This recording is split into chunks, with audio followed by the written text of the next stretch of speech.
Dear student, welcome back to our channel फॉर्मेंजल। तो आज हम आप लोगों को पढ़ाएंगे डी फार्मा फर्स्ट ईयर की फार्मास्यूटिकल केमिस्ट्री में होने वाले टॉपिक एंटीबायोटिक के बारे में, या फिर बी फार्मा के बच्चों के लिए, चाहे वो जेनम है, जो भी बच्चे हैं जिनके भी मेडिकल फील्ड से बिलोंग करते हैं, उन सभी को पढ़ना पड़ता है एंटीबायोटिक।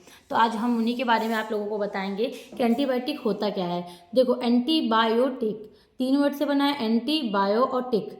एंटी मतलब होता है अगेंस्ट या अपोजिट, जो अपोजिट होता है किसकी। बायो मतलब लिविंग ऑर्गेनिज, जो लिविंग ऑर्गेनिज के अपोजिट होता है। स्मॉल, टिक मतलब स्मॉल, तो जो स्मॉल लिविंग ऑर्गेनिज के अपोजिट मतलब कि जो छोटे छोटे माइक्रो ऑर्गेनिज लिविंग ऑर्गेनिज होते हैं, उनके अपोजिट में जो काम करता है उसको बोलते हैं एंटीबायोटिक। तो जो एंटीबायोटिक वर्ड है, इसको व्यू लिमिन ने दिया था 1889 में, और इनके हिसाब से एंटीबायोटिक जो होता है वो अपोजिट होता है वन माइक्रो ऑर्गेनिज या वन लिविंग माइक्रो ऑर्गेनिज, किसी भी माइक्रो ऑर्गेनिज के खिलाफ होता है। अब माइक्रो मतलब स्मॉल, ऑर्गेनिज मतलब लिविंग ऑर्गेनिज, तो स्मॉल लिविंग ऑर्गेनिज मतलब माइक्रो ऑर्गेनिज। और वो होते कौन से हैं, तो बैक्टीरिया हैं, वायरस हैं, फंगी हैं, प्रोटोजोआ है, यूग्लिना है, ये सब है ना। अब एक चीज़ और जान लीजिए बाबू, जो एंटीबायोटिक होता है वो प्रोड्यूस होता है various species of microorganisms. Microorganisms के अलग अलग स्पेसीज से ही बनता है। जैसे बैक्टीरिया से एंटीबायोटिक बनता है, फंगी, एक्टिनोमाइसिटीज, इन सभी चीज़ों से ही बनता है। अब देखिए, एंटीबायोटिक जो होता है are nothing but microbial metabolites which are relative to high dilution में inhibit the growth of microorganisms. ये ऐसे होते हैं जो माइक्रो ऑर्गेनिज की ग्रोथ को मार देते हैं, ख़त्म कर देते हैं, ठीक है।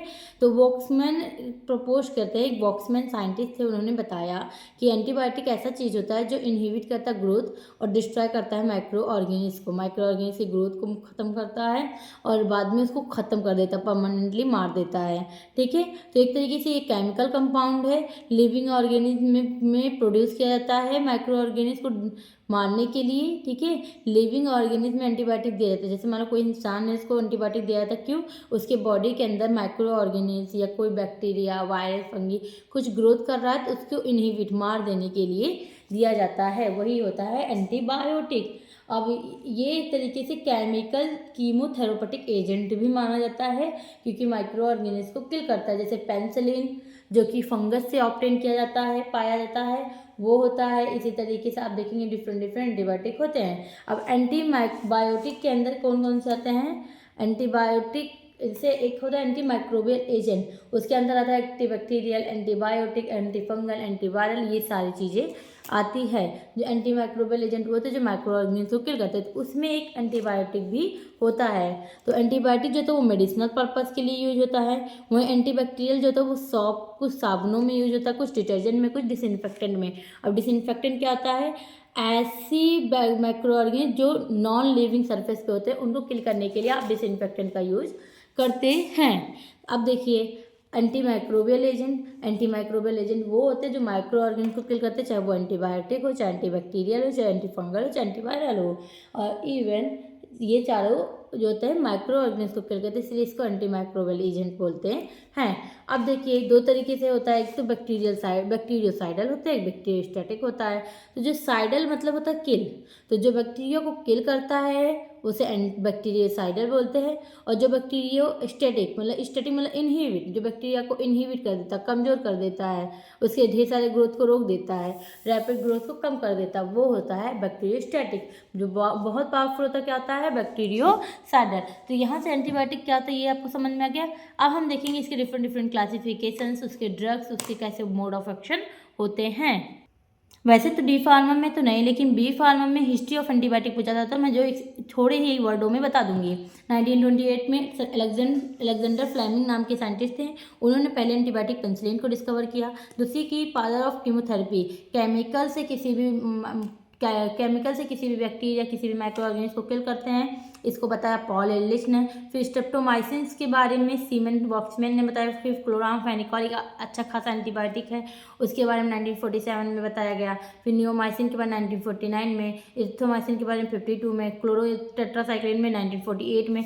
इस तरीके से डिफरेंट डिफरेंट चीज़ें बताई गई। अब इसके बाद आप देखेंगे कि एंशियंट टाइम में, पुराने समय में different different treatment infectious disease के लिए किया जाता था, जैसे कि उसका यूज किसका करते थे, प्लांट का करके करते थे ट्रीटमेंट, एनिमल का, सोयाबीन का, दही का, मोल्डी ब्रेड का, इन सभी चीज़ों से इन्फेक्शन के लिए यूज किया जाता था। ठीक है। अब आता चलमोंगरा ऑयल हिंदूज के द्वारा ट्रीट किया जाता है लिप्रोसी, ये बताया गया। फिर बाद में बताया गया कि कॉमन बैक्टीरिया जो होता है वो लुईस पॉस्चर ने उसके बारे में बताया था, नॉर्मली हर जगह बैक्टीरिया पाई जाती है, उनका अपना एक काम होता है। 1877 में लुईस पॉस्चर ने बताया था। फिर सल्मेना वैक्सलमैन ने 1942 में एक वर्ड एंटीबायोटिक होता है उसके बारे में दे दिया। फिर पॉल लिलिस ने फादर ऑफ मॉडर्न कीमोथेरेपी के बारे में कहा जाता है, इन्होंने क्योर किया था सिफिलिस बीमारी को 1909 में, जिसकी वजह से इनको फादर ऑफ मॉडर्न कीमोथेरेपी का बोला जाता है। इसी तरीके से डिफरेंट साइंटिस्ट ने अपना एक काम किया था जिसके बारे में ये है। तो यहाँ से हिस्ट्री ऑफ एंटीबायोटिक कंप्लीट होता है। अब अगला टॉपिक देखते हैं।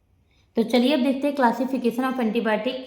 ठीक है, एंटीबायोटिक कितने टाइप के होते हैं। तो पहला on the basis of spectrum, इसके स्पेक्ट्रम कितनी ज़्यादा फैले हुए हैं, किसको इनहिबिट करेगा किसको नहीं करेगा, दोनों को इनहिबिट करता है कि किसको नहीं करता, ये देखते हैं। तो इस तरीके से दो होते, एक ब्रॉड स्पेक्ट्रम एक नैरो स्पेक्ट्रम। ठीक, on the basis of origin कहाँ से पाया जाता है ये माइक्रो ऑर्गेनिज्म, तो कुछ नेचर से मिलता है, कुछ सिंथेटिक करके, कुछ सेमी सिंथेटिक करके, इसके बारे में देखेंगे। फिर देखेंगे on the basis of mode of action, bacteria को किस तरीके से किल करता है या उसको इनहिबिट करता है, मोड ऑफ एक्शन के हिसाब से देखते हैं। फिर देखते हैं on the basis of their structure, उनके स्ट्रक्चर के हिसाब से देखते हैं। फिर उनके on the basis of type of action, उनके एक्शन की टाइप, ये बैक्टीरियोस्टेटिक बैक्टीरियोसाइडल के तरीके से ही ये भी है। तो सबसे पहले स्पेक्ट्रम का देखते हैं। अब इन्हीं क्लासिफिकेशंस के बेस पे कि कौन सा कैसा मोड ऑफ एक्शन देता है डिफरेंट ड्रग के बारे में आप जान जाएंगे। चलिए देखते हैं। पहला on the basis of spectrum, जो स्पेक्ट्रम के हिसाब से रेंज के हिसाब से काम करता है वो होता है। तो पहला है ब्रॉड स्पेक्ट्रम और दूसरा है नैरो स्पेक्ट्रम। तो आप इनके लिए एक ऐसा फिगर बना लीजिएगा, ज़्यादा आपके लिए इजी पड़ेगा, ये एकदम परफेक्टेबल है अकॉर्डिंग टू स्पेक्ट्रम का। नैरो स्पेक्ट्रम जो होता है वो ग्राम पॉजिटिव हो चाहे ग्राम निगेटिव, केवल किसी एक को इनहिबिट करता है। वहीं ब्रॉड स्पेक्ट्रम जो होता है चाहे ग्राम पॉजिटिव हो चाहे ग्राम निगेटिव, दोनों को इनहिबिट करता है। तो इस तरीके से आपके लिए आसान हो जाएगा। यही लाइन इसमें इंग्लिश में लिखा भी है। अब देखेंगे कि इसमें penicillin, tetracycline, aminoglycoside, chloramphenicol broad spectrum का एक एग्जाम्पल है जो दोनों को किल करता है, चाहे ग्राम पॉजिटिव बैक्टीरिया हो चाहे ग्राम निगेटिव। वहीं नैरो स्पेक्ट्रम में azithromycin, clarithromycin, clindamycin, penicillin G, streptomycin, ये सारे होते हैं। और ये किसी एक को इनहिबिट करेंगे, चाहे ग्राम पॉजिटिव को ही इनहिबिट करेंगे चाहे ग्राम निगेटिव को ही इनहिबिट करेंगे, किसी एक को ही इनहिबिट करते हैं। फिर अगला आता है on the basis of their origin, वो मिलता किस सोर्स से है, नेचर से कुछ मिलता है तो नेचुरल होता है, जैसे कि स्ट्रेप्टोमाइसिन, टेट्रासाइक्लिन, पेनिसिलिन, इन सभी को फर्मेंटेशन प्रोसेस से माइक्रोब को फर्मेंटेट करते हैं और मिल जाता है। वहीं कुछ सेमी सिंथेटिक होता है, कुछ नेचर से मिलता है, कुछ उसको बनाना भी पड़ता है। तो ये ऐसे होते हैं जैसे कि एमॉक्सिसिलिन, पेनिसिलिन भी, एजिथ्रो, क्लेथ्रो, ये सब पेनिसिलिन है उसकी डेरिवेटिव है। तो इनको इसमें कुछ केमिकल सिंथेसिस करते हैं पेनिसिलिन में, जो कि नेचर से मिला था और बन जाता है पेनिसिलिन भी, तो इसको सेमी सिंथेटिक बोलते हैं। तो आप देखेंगे सिंथेटिक जो लैब में ही बनता है, जैसे क्लोरामफेनिकोल और सल्फोनामाइड। अब याद रखना क्लोरामफेनिकोल एक सबसे अच्छी ड्रग है, लेकिन इसका सबसे बड़ा एडवर्स इफेक्ट ये है कि ये ग्रे बेबी सिंड्रोम करता है कॉज। ठीक है, तो ये जो होता है ये प्योरली जो होता है लैब में बनता है, चाहे सल्फोनामाइड हो चाहे क्लोरामफेनिकोल हो। तो ये यहाँ से इसका ये हुआ। अब अगला देखिए, 2 हो गया, अब तीसरा देखते हैं। चलिए देखते हैं तीसरा, ये है on the basis of mode of action. तो मोड ऑफ एक्शन का एक अच्छा सा फिगर अभी आपको दिखाऊंगी, वो देख लीजिएगा जरूर। देखिए इसमें क्या होता है, कुछ ऐसे होते हैं जो बैक्टीरिया सेल वॉल को किल करते हैं, कुछ होंगे जैसे सेल वॉल को किल कर देते हैं, कुछ जो होता है साइटोप्लाज्मा, मतलब कि बैक्टीरिया के ग्रोथ को ही तो इनहिबिट करना है, बैक्टीरिया बनेगा ही नहीं अगर सेल वॉल को ही इनहिबिट कर दोगे, सेल वॉल से बनेगा ही नहीं। ठीक, पहला। दूसरी चीज़ है हम कर देते क्या है कि फंक्शन साइटोप्लाज्मा अपना वर्क सही से ना कर पाए, उसके फंक्शन को इनहिबिट कर दें। ठीक, या फिर प्रोटीन की सिंथेसिस ना होने दें, तो भी ये सारे एंटीबायोटिक नहीं बनेंगे। ठीक, ये सारे एंटीबायोटिक इसी तरीके से जाता है, प्रोटीन की सिंथेसिस को इनहिबिट कर देता, माइक्रो ऑर्गेनिज्म बन ही नहीं पाता। ठीक, इसी तरीके से न्यूक्लिक एसिड को इनहिबिट करते हैं। तो चलिए देखते हैं कौन कैसा वर्क करता है। ये एक फिगर से, ये छोटा सा फिगर है लेकिन इसमें सारी चीज़ें एकदम क्लियर दी है। जैसे बीटा लैक्टम ड्रग होते हैं पेनिसिलिन, सिफेलोस्पोरिन, ये जाता है सेल वॉल के ऊपर काम करता है। ठीक, उनको इनहिबिट करता है। फिर कुछ होते हैं जो फोलेट सिंथेसिस को रोकते हैं, जैसे कि सल्फोनामाइड। इसी तरीके से कुछ डीएनए गायरेज पे वर्क करते हैं, न्यूक्लिक एसिड की सिंथेसिस को रोककर। ठीक है, कुछ होते हैं आरएनए पॉलीमरेज पे काम करते हैं जो 50S और 30S पे रुक कर, जैसे ड्रग के नाम तो आप देख ही लीजिए कौन कौन से हैं, आप अच्छे से क्लियरली। कुछ सेल मेम्ब्रेन पे इनहिबिट कर देते हैं। ठीक, अब अगला देखते हैं बैक्टीरियो का मोड एक्शन, बैक्टीरिया स्टैटिक कुछ एक्शन देता है, कुछ साइडल देता है। स्टैटिक जो होता है वो ग्रोथ ऑफ बैक्टीरिया को इनहिबिट करता है और कुछ किल करता है, ये इस तरीके से होता है। अब इसकी स्ट्रक्चर देखेंगे तो कुछ स्ट्रक्चर बीटा लैक्टम का देता है। अगर आप देखेंगे तो केमिस्ट्री का स्ट्रक्चर जो देता है कुछ बीटा लैक्टम रिंग का स्ट्रक्चर देता है, जिसको पेनिसिलिन, सेफेलोस्पोरिन, मोनोबैक्टम कहते हैं। ठीक, ये सेल वॉल की सिंथेसिस को ख़त्म करता है, सेल वॉल से अंदर जाने ही नहीं देता, उसको रोक देता है वहीं से। मैक्रोलाइड के जितने भी ड्रग हैं वो राइबोसोम को इनहिबिट करते हैं ताकि राइबोसोम बना ही ना पाए बैक्टीरिया को। तो इरिथ्रोमाइसिन, एजिथ्रो, कलेथ्रो ये 50S राइबोसोम को जाता है इनहिबिट कर देता है, जहाँ से बैक्टीरिया बन नहीं पाता है। फिर आता है क्विनोलॉल एंड फ्लोरोक्विनोलॉल, जो सिप्रोफ्लॉक्सासिन, ऑफ्लॉक्सासिन, लीवोफ्लॉक्सासिन, नेलिडिंसिक एसिड, ये सारे हैं। फिर टेट्रासाइक्लिन जो होता है डॉक्सीसाइक्लिन, मीनोसाइक्लिन, ऑक्सीटेट्रासाइक्लिन। फिर अमाइनो ग्लाइकोसाइड के स्ट्रेप्टोमाइसिन, नियोमाइसिन, कैनामाइसिन है। और मिसलिनियस में 2 हैं, क्लोरामफेनिकॉल जो कि हमारे पूछा भी जाता है, 50S राइबोसोम को इनहिबिट करता है, सल्फोनामाइड है। ठीक, तो यहाँ से ये सारी चीज़ें खत्म होती है। अब आपको हम एक एक ड्रग के बारे में स्पेशली बताएंगे। पहला जो आपको बताएंगे वो बीटा लैक्टम एंटीबायोटिक है। उसी के अंदर आपको 5 डेरिवेटिव मिल जाते हैं, जैसे कि पेनिसिलिन उसी के अंदर आता है, सेफेलोस्पोरिन आता है, बीटा लैक्टमेज आता है, मोनोवैक्टम आता है और कार्बापेन।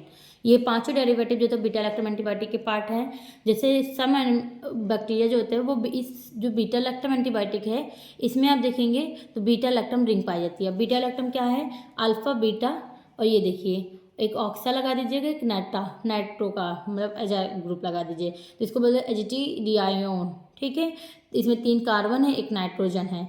इस तरीके से ये रिंग होता है और ये जो था 2 मेजर ग्रुप को लेकर चलता है, एक पेनिसिलिन, एक सेफेलोस्पोरिन। ठीक, इसी के अंदर मोनोबैक्टम और कार्बापेन जो होता है वो नई एडिशंस आए हैं अभी जल्दी ही। ठीक है, जो ये इसमें क्या होता है, साइक्लिक अमाइड होता है विथ 4 एटम, 3 कार्बन, एक नाइट्रोजन। ठीक है, और इस रिंग को बोलते हैं एजिटिडायोन। ठीक, अब देखिए जो एंटीबायोटिक होता है वो कंटेन करता है बीटा लैक्टम रिंग, इसलिए इसको बोलते हैं बीटा लैक्टम एंटीबायोटिक। ठीक, ये इनहिबिट करता है सेल वॉल की सिंथेसिस को। अब चलिए देखते हैं इसके अंदर कौन कौन से ड्रग आते हैं। तो इसी के अंदर आते हैं पेनिसिलिन। पेनिसिलिन के आपको कौन कौन से पढ़ने हैं, तो जो डिप्लोमा वाले बच्चे हैं उनको स्पेशली पढ़ने हैं एमॉक्सिसिलिन जो कि पेनिसिलिन की डेरिवेटिव है, और दूसरा पढ़ना है क्लॉक्सासिन।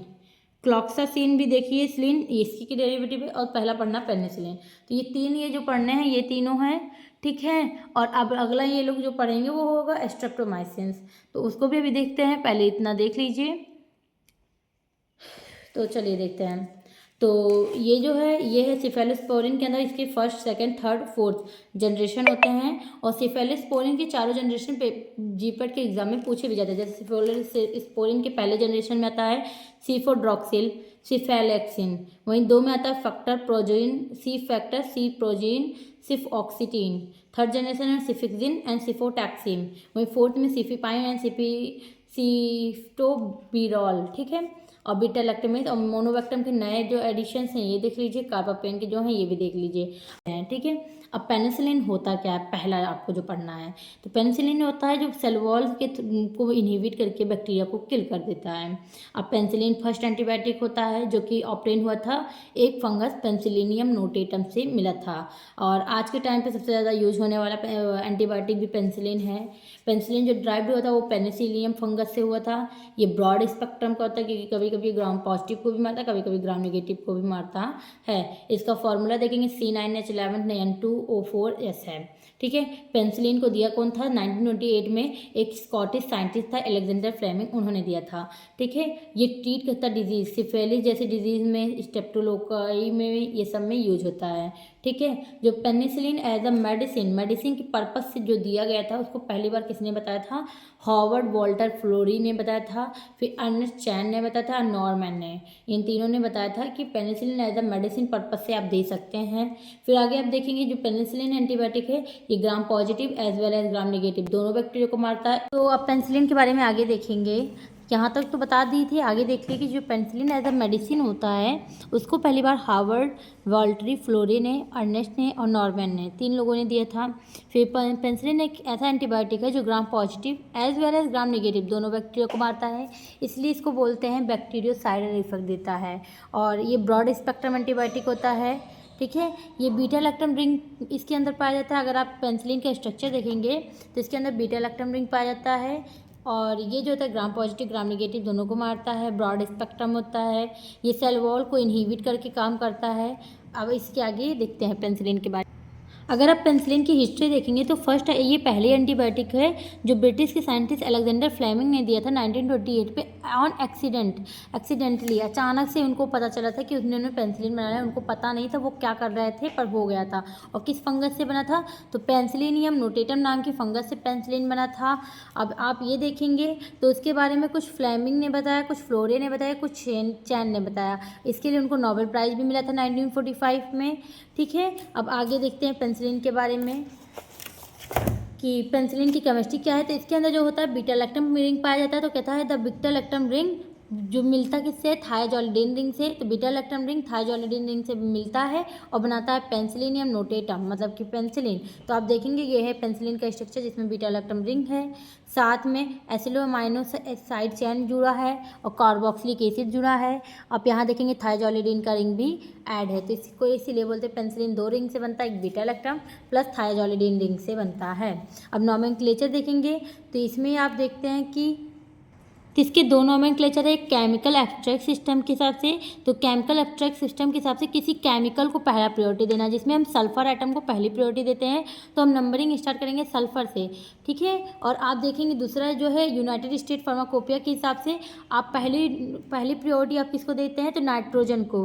तो यहाँ पर पहले सल्फर को दिया गया, तो 1 2 3 4 यहाँ से स्टार्ट हुआ है। तो उस हिसाब से इसका नाम होगा 6 एसाइलो अमाइनो 2 डाईमेथाइल 3 कार्बोक्सिलिक एसिड। वहीं अगर आप पहला पोजीशन देते हैं नाइट्रोजन को, तो जब फर्स्ट पोजीशन आपने नाइट्रोजन को दिया ना कि सल्फर को, तो इसका नाम चेंज हो जाता है और तब इसको बोलते हैं पेनिसिलिन को 4-थायो-1 एजा बाईसाइक्लोहेप्टेन। ठीक है, तो इस तरीके से इसका नोमेनक्लेचर दो तरीके से होता है, एक केमिकल के हिसाब से, एक यूनाइटेड स्टेट के हिसाब से। अब अगर इसके स्टीरियोकेमिस्ट्री देखेंगे पेनिसिलिन का, तो पेनिसिलिन के स्ट्रक्चर में 3 जगह नंबरिंग, 3 जगह कंपाउंड ऐड हुए हैं। पेनम रिंग इसमें होते हैं, कार्बोपेनम के रिंग होते हैं। अब अगर आप देखेंगे तो कार्बन 3rd पे यूनाइटेड स्टेट के हिसाब से हमने यहाँ पर नोमेनक्लेचर किया है, देख लीजिए, ये सॉरी केमिकल के हिसाब से। और केमिकल के हिसाब से 3rd पोजीशन पे एक आइटम ऐड है, प्लस 5th पोजीशन पे और 6th, ये 3 जगह कायरल कार्बन है। और इधर देखेंगे 3rd और 6th एक दूसरे के जस्ट अपोजिट साइड में है। तो यहाँ पर जो कॉन्फ़िगरेशन बनता है वो 3s 5s और 6r के हिसाब से बनता है। और ये जो होता है एंटी माइक्रोबियल एक्टिविटी को इन्हीं की वजह से शो करता है। एक तो कार्बोक्सिलिक रिंग है, प्लस इसके साथ में ये ऐड है, ये और ये ऐड है। 3 से ऐसे कायरल कार्बन है जो स्टीरियोकेमिस्ट्री में दिखाने रहते हैं। ठीक है, फिर आगे आप देखेंगे तो इसकी केमिकल डिग्रेडेशन, मतलब कि अगर पेनिसिलिन को तोड़ते हैं तो क्या क्या बनता है। तो यहाँ पर वही है कि जब आपने पेनिसिलिन को ब्रेक डाउन किया तो पेनिसिलिन अगर एसिडिक मीडियम, कुछ एसिडिक चीज़ें डालते हैं, एसिडिक पीएच डालते हैं, तो ये सीडो पेनिसिलिन बनाता है, फिर पेनिसिलिनिक एसिड बनाता है, पेनिलिक एसिड। ठीक, वहीं अगर इसको हमने देखता है कोई बेस डालते हैं तो बेस डालने से इसके स्ट्रक्चर ब्रेकडाउन होकर बनाता है पेनिसिलोनिक एसिड और डीकार्बोक्सिलेशन होते ही पेनिलोइक एसिड। ठीक है, तो इस तरीके से बनाता है। वहीं आप न्यूट्रल डालते हैं तो ये सीडोपेनिसिलिन फिर से बनाता है और वो बाद में ब्रेकडाउन होकर इसमें अमाइन का कंपाउंड बना लेता है, जिसकी वजह से पेनिसिलिना अमाइन बनता है। वहीं यहाँ पर पेनिसिलिनिक एसिड बना था। ठीक है, क्योंकि कार्बोक्सिलिक एसिड ऐड हुआ था तो इलिक हो गया था, वहीं अमाइन ऐड हुआ था तो पेनिसिलाना अमाइन हुआ था। तो इस तरीके से इसका ब्रेकडाउन होता है। पेनिसिलिन के डिफरेंट डेरिवेटिव्स बने थे। वहीं आप देखेंगे जो पेनिसिलिन है इसके ब्रेकडाउन होने पे तो ये बनता है, लेकिन उसमें कुछ और भी ऐड करते हैं। तो और क्या क्या बन सकता है, सार तो आप लोगों को पढ़ना नहीं, लेकिन मैं दिखा दे रही हूँ। जिस बच्चे की ज़रूरत हो वो देख लेगा कि साइड चेन यहाँ पर इस फर्स्ट और थर्ड इन पोजीशंस पे एडिशन होते हैं। प्लस से जो चीज़ें लिखी है वो आप एक बार देख लीजिए। बाकी तो आप लोगों के सिलेबस में तो है नहीं, डी फार्मा वालों के लिए है, वो देख लें। ठीक है, अगर मेन चीज़ है वो डिप्लोमा को पेनिसिलिन होता क्या है और पेनिसिलिन की क्लासिफिकेशन। तो पेनिसिलिन जो होते हैं वो दो तरीके के क्लासीफाई हैं, नेचुरल होते हैं कुछ बनते हैं, कुछ सेमी सिंथेटिक। तो नेचुरल जो होते हैं पेनिसिलिन जी पेनिसिलिन बी होते हैं। सेमी सिंथेटिक में एमॉक्सिसिलिन और क्लॉक्सासिलिन आता है, जो कि आपको पढ़ना है। एमॉक्सिसिलिन एक पेरेंटल भी मिलते हैं, ओरल भी मिलते हैं, ओरली ज़्यादा रहते हैं, और क्लॉक्सासिलिन भी ओरली होते हैं। अब आप स्ट्रक्चर देखेंगे तो यहाँ पर जो आर था, इसी आर की जगह पे जो ऐड होता है ये पेनिसिलिन का स्ट्रक्चर है ना, और यहाँ पर आर, तो ये एल्किल ग्रुप हट के यहाँ पर जो लगता है वो चीज़ें हैं, और ये बनाता क्या है। तो जैसे ये हुआ तो पेनिसिलिन जी बन गया, ये ऐड हुआ तो पेनिसिलिन वी, ये ऐड हुआ तो पेनिथिलिन, ठीक, ये ऐड हुआ तो प्रोपेसिलिन, फिर ये ऐड होता है तो ये पेनिसिलिन, बेनिसिलिन, फिर मेथिसिलिन, नेफिसिलिन। आपको क्या था कि ये सारी चीज़ें कैटेगरी आपको दिख रही है कि कैसे कैसे वर्क करता है। तो यहाँ पर आपको पेनिसिलिन क्या होता है और वही जो बीटा लैक्टम का मोड ऑफ एक्शन था सेम वही होंगे। तो यहाँ से आपको penicillin, antibiotic, penicillin, amoxicillin, cloxacillin and ये कंप्लीट होता है। अब बचता है स्ट्रेप्टोमाइसिन।